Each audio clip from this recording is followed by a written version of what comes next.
ಚಿಕ್ಕಮಗಳೂರಿನಲ್ಲಿ ನಿರ್ಮಿಸಲಾಗಿರುವ ಶ್ರೀ ಕೈವಾರ ತಾತಯ್ಯನವರ ದೇವಸ್ಥಾನದ ಉದ್ಘಾಟನೆಗೆ ಸಕಲ ಸಿದ್ಧತೆಗಳನ್ನು ಮಾಡಿಕೊಳ್ಳಲಾಗಿದೆ. ಈ ದೇವಸ್ಥಾನವು ಕರ್ನಾಟಕದಲ್ಲಿ ಕೈವಾರದ ನಂತರ ಚಿಕ್ಕಮಗಳೂರಿನಲ್ಲಿ ಮಾತ್ರ ಇರುವುದರಿಂದ ಭಕ್ತರಲ್ಲಿ ವಿಶೇಷ ನಿರೀಕ್ಷೆ ಇದೆ.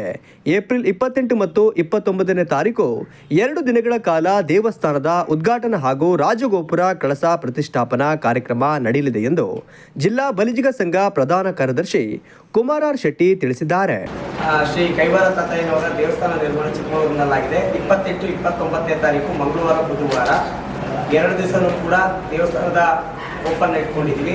ಹಾಗಾಗಿ ಚಿಕ್ಕಮಗಳೂರು ನಗರದ ಜನತೆ ಹಾಗೂ ಎಲ್ಲ ಭಕ್ತಾದಿಗಳು ಈ ದೇವಸ್ಥಾನದ ಓಪನಿಗೆ ಆಗಮಿಸಬೇಕು. ಅದೇ ರೀತಿ ನಮ್ಮ ಮಾಧ್ಯಮ ಮಿತ್ರರು, ಪತ್ರಕರ್ತರು ಕೂಡ ಎಲ್ಲರೂ ಕೂಡ ಆಗಮಿಸಬೇಕು. ತಾತಯ್ಯನವರ ಸನ್ನಿಧಿಯನ್ನು ಸುಮಾರು ಕೈವಾರದಲ್ಲಿದೆ. ಕೈವಾರ ಬಿಟ್ಟರೆ ಚಿಕ್ಕಮಗಳೂರಿನಲ್ಲೇ 2ನೇ ಸ್ಥಾನ ಕರ್ನಾಟಕದಲ್ಲಿ ಇರೋವಂಥದ್ದು, ಎಲ್ಲೂ ಇಲ್ಲ. ಹಾಗಾಗಿ ಚಿಕ್ಕಮಗಳೂರಿನಲ್ಲೂ ಕೂಡ ಕೈವಾರ ತಾತಯ್ಯನವರ ದೇವಸ್ಥಾನ ಮಾಡಿ ಮಠವನ್ನು ನಿರ್ಮಾಣ ಮಾಡ್ತಾ ಇದ್ದೀವಿ.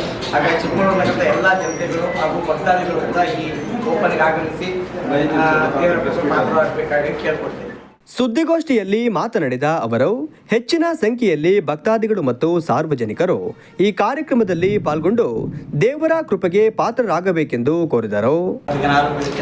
ಧನಂಜಯ ಗುರುಜಿಯವರು ಬರ್ತಾ ಇದ್ದಾರೆ, ಶ್ರೀನಿವಾಸ ಗುರುಜಿ ಬರ್ತಾರೆ, ಇನ್ನು ನಮ್ಮ ಅಕ್ಕಪಕ್ಕದ ಮಠದ ಸ್ವಾಮೀಜಿಗಳು ಬರ್ತಾ ಇದ್ದಾರೆ, ಮರಳುಸಿದ್ದ ಸ್ವಾಮೀಜಿಗಳು ಬರ್ತಾರೆ, ಚಂದ್ರಶೇಖರ್ ಸ್ವಾಮೀಜಿಗಳು ಬರ್ತಾ ಇದ್ದಾರೆ, ಇನ್ನು ಮಾನ್ಯ ಶಾಸಕರು ಹಾಗೂ ವಿಧಾನ ಪರಿಷತ್ ಸದಸ್ಯರು ಮತ್ತೆ ಲೋಕಸಭಾ ಸದಸ್ಯರು ಎಲ್ಲ ಬರ್ತಾ ಇದ್ದಾರೆ. ಮತ್ತೆ ಚಿತ್ರನಟಿ ತಾರೋ ಕೂಡ ಬರ್ತಾ ಇದ್ದಾರೆ.